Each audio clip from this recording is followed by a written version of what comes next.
ரொம்ப வித்தியாசமான பதில்களை எல்லாம் நீங்கள் தமிழக அமைச்சரவையில் பார்க்கலாம்.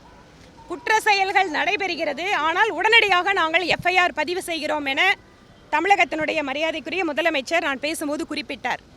ஆனால் இன்றைக்கு 2 அமைச்சர்கள் அமைச்சரவையில் இல்லை. ஒரு சட்டப்பேரவை கூட்டத்தொடர் நடந்து கொண்டிருக்கும் போதே 2 அமைச்சர்கள் அவர்களுடைய இடங்களிலிருந்து இல்லாமல் போகிறார்கள் என்றால் காரணம் என்ன?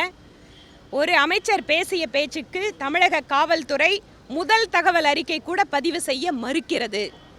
அப்போ உங்கள் அமைச்சர் பேசினா எஃப்ஐஆர் போட மாட்டீங்களா? இன்று அந்த அமைச்சர் பதவியில் இருக்கிறார்.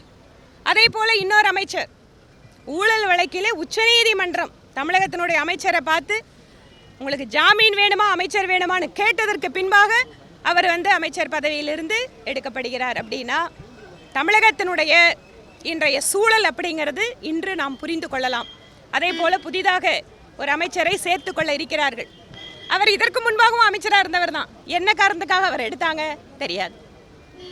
ஒரு அமைச்சரை சேர்த்து கொள்வது சீஃப் மினிஸ்டரோட ப்ரிரோகேட்டிவ். நாங்கள் அந்த ரைட்டை டிஃபெண்ட் பண்ணல. பட் என்ன கேட்குறோன்னா, திடீர்னு ஒரு ஆளை எடுக்கிறீங்க, அதே ஆளை நீங்கள் கொண்டு வந்து அமைச்சராக போடுறீங்க.